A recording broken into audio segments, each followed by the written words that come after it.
tell me I can't throw it either. You know what I mean? Like, they're both open right here. Like, there's no. I'm saying that I'm pre-diagnosing. Let's go to the other side. Tell me they're not both open. Like, it doesn't matter. Like, they're all open. All 4 receivers are open. Like, this play is so broken. Welcome back, YouTubers and Madden fans. This is Madden Money Shot, sniffing out the Madden cheese as always. Got some plays for you today out of the Arizona Cardinals playbook again. I've been spending a lot of time in this book based off the fact that it's just so new. It's so fresh. There's so many different plays in it. It's a really good book. It's one of my favorite books. I had it on my top 5 playbooks in Madden 20, although it was kind of an honorable mention just because I really hadn't flushed it out enough. But I'm doing pretty much, I have to put a lot of time in this because I'm doing pretty much every playbook this year in my ebooks and in my full breakdowns. If you want more information on that, it's in the description below. But other than that, let's go and let's get started on the plays. It's out of the shotgun bunch quads, which if you follow my channel since like Madden 16, Madden 17, I put this play out all the way back then. And it was good back then. They patched it to an extent. Like, it really didn't work that well last year, maybe even the year before that. It just wasn't as effective. But now it really, for whatever reason, has really made a comeback. It's really one of the hardest to stop plays in the game. The play I'm talking about is the drag under. Now I'm gonna go ahead and pick that, but first I really want to make sure I got all my guys in the right places. And I'd say that Larry Fitzgerald is in the perfect spot because he's not really going to do anything here. His job is really just to pull coverage anyway. So I'm going to pick, this guy right here. I'm going to put my fastest receiver here over Hakeem Butler. Like I said, pretty much everything on this play is going to get open. I used to run this a little differently. I used to put B on a streak. I used to put Fitzgerald on a drag. And you can still do that if it's a cover 2. I find that might still be the best way to run that. But they patched that. It wasn't very successful last year, and now this year it runs really well, just like this. You don't have to make any adjustment at all. You can run it as is. All I like to do is motion out Kirk here, motion out the RB route, and I basically have the exact same setup as the verticals. But I also have a setup from a play that's not in this playbook. That play is out of the gun tray wide flex, the PA crossers that I put out previous year. Basically what I did with this play is all I did was put A on a streak, B on, leave B alone, and put Y on a drag, and it would create a lot of one-play touchdowns to the B route right here. So I essentially have that and the verticals play all in the same play.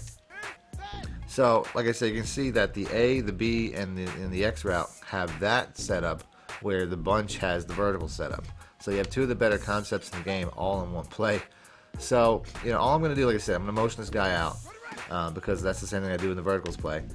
And you pretty much have, the way that this spreads the field, pretty much everybody gets open. As far as the reads go, like I said, pretty much everybody gets open. If it's a cover 1 man or a cover 0, if it's cover 0, you can block Clay. If somebody's sending the house on you and you obviously don't have a running back, that's the best thing you can do. You can't block any of the receivers though, but you can block the tight end still. So that'll give you a little bit of extra blocking if somebody runs out something a little bit heavy. And that route, it is a good route. I don't want to get rid of it, but you can live without it if you have to.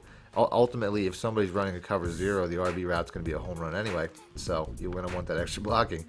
But that's pretty much it. So, like I said, as far as the reads go, if it's cover 3, you have 2 really good cover 3 routes. The RB route steals outside really quick and easy. You can see how he's just going to get around the defense as I motion him out. But also that's going to spread to the point where Clay's going to get open too against cover 3s. So here, this looks like, if I'm going to guess, a cover 2. Once again, like I said, everything's going to get open.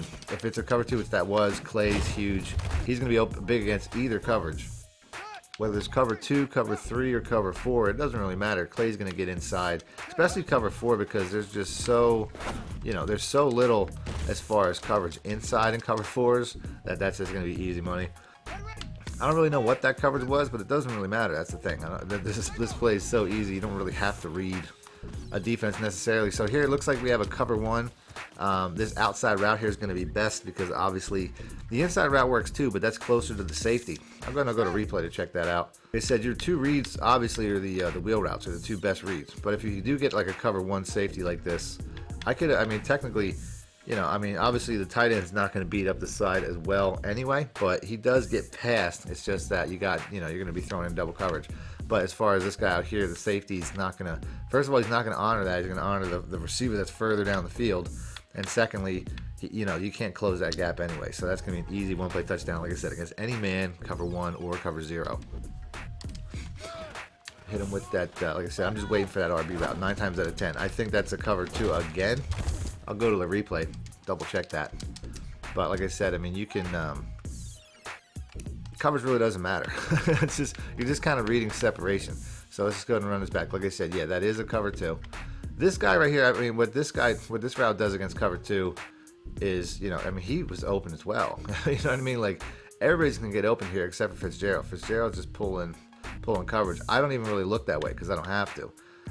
But yeah, you can tell it's a cover 2 because this guy, I mean, I could throw it inside, I could throw it outside. It doesn't really matter. Like, all 3 of these guys are open.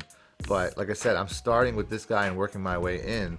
So it's to the point where I'm pretty much going to throw this guy 9 times out of 10 because, I mean, this guy crossing the field, a lot of times the user will follow that, but that's really a bad idea, obviously, because, you know, I mean, they're going to start, if you're hitting these routes, they're going to start following these routes. Sorry, these routes here. They're going to start trying to user those. Then you just switch sides of the field. If they start following these, then the routes crossing the field are going to be wide open every time. It's really an impossible play to stop. So just imagine they're going to start using this side, using where the cluster is, where all 4 wide receivers are, which makes sense. I'd probably do the same thing. I mean, there's 4 guys in this area, so that'd make the most sense. But if they do, the A route and the B route are really going to start being open a lot more. You know, that was a cover 1 again. I could have easily bombed it up, but I just wanted to show these routes off a little bit. The other thing about the routes on this side is they're a lot quicker as well. You don't have to wait for them to cross the field or anything like that, which is nice. You know, because to me, it's just a much quicker hitting route. Like I said, I do want to show off the A route, which is one of the better ones. So here we go. I can tell he's going to be open. Like I said, just got to buy a little bit of time. And when he crosses the field, it's going to be game over if I can just get to the sideline. I was so close. I mean, it's a big play. Bottom line, it's a big play. That B route pulls coverage down. Fitzgerald pulls it back. And then, you know, that route just pretty much gets forgotten. So here we go. Now we had a cover 0, so I can really throw whichever one I want. Clay, I mean, like I said, he's up the field further. I could have threw to the outside one, but I had to get rid of it quick. I know typically you don't want to pre-diagnose, but I'm just saying if that's easier for you, that's how it's going to settle up. So, like I said right here, if I want to pre-diagnose to one side, it's going to be Y or RB. So I pre-diagnose to the right side, and it's going to be one of those guys that's going to be open every time. If I pre-diagnose, you know, I'm going left, then it's going to be A or Y. It's just the easiest way to do it. Like I said, it's not necessarily the best way to do it, but it's the easiest way to do it so that you can, you know, make the reads as easy as possible. Rather than reading 4 routes, you're only reading 2. You just have to pre-diagnose what those 2 are going to be according to coverages as you come out. So here we go. Looks like we're going to have. I was already looking to the right side, so we got Clay. I could have went either way. I mean, there's no, you know, they're both. A lot of times they're both open. That's the thing about this play. Is like I'm saying that I'm pre-diagnosing and I'm playing the 2 routes off of one another, but a lot of times they're both open anyway, so it doesn't matter. It just matters to make the right throw. You say right here, I could have gone outside or I could have gone inside. It doesn't matter. They're both open. My second favorite play, and one of the reasons that I chose the Cardinals, because I'm pretty sure this play is also in the Chiefs. Obviously, it was in the past. I don't know if it still is, but one of my second favorite options to run would be the QB draw, which, you know, like I said, if you run this enough, your opponents are going to come out in smaller packages. They're going to come out in stuff like this, giving you, because they're going to think, hey, you don't have a running back, why would you run the ball? But you really do. So let's go ahead and let's pick random. So if you notice your opponent starts coming out in smaller packages, or, you know, less blitzes because they're trying to man or zone these receiving routes, all you have to do is come out in a quarterback draw. You'll catch them off guard. You know, motion this guy out because, 1, it moves out the cornerback, and 2, it looks like the same play. And then I'm just gonna hit him with a surprise run. Now, obviously, I like to slide pretty much every time, depending on who your quarterback is. I find quarterbacks fumble on design runs this year. They didn't necessarily do that last year. And even though Kyler Murray is like one of the fastest QBs in the game, maybe in the history of the game, he just doesn't feel that fast turning upfield like on these runs. But that's okay. I mean, it's still, like I said, this is not something you're going to do a lot. You're just going to keep your opponent honest, and you can steal some pretty good yards when you do this. You know what I mean? It's a good look. But you want to keep your opponent honest. Even if you don't have a running back, you still want to keep them honest. Give them something to look at. Let them know that this is an option. I've used this in like goal line scenarios too, and it's pretty good. It's still a good run. and it works. So that's it. If you guys want to see more plays out of the Cardinals, do me a favor to like button and I'll do that. Other than that, thanks for watching Madden Money Shot out. Need more help or just want to show your support? Then head over to my Patreon and join my team, where you can get exclusive content like ebooks and bonus plays, as well as early access to my vids and more. Link in the description below.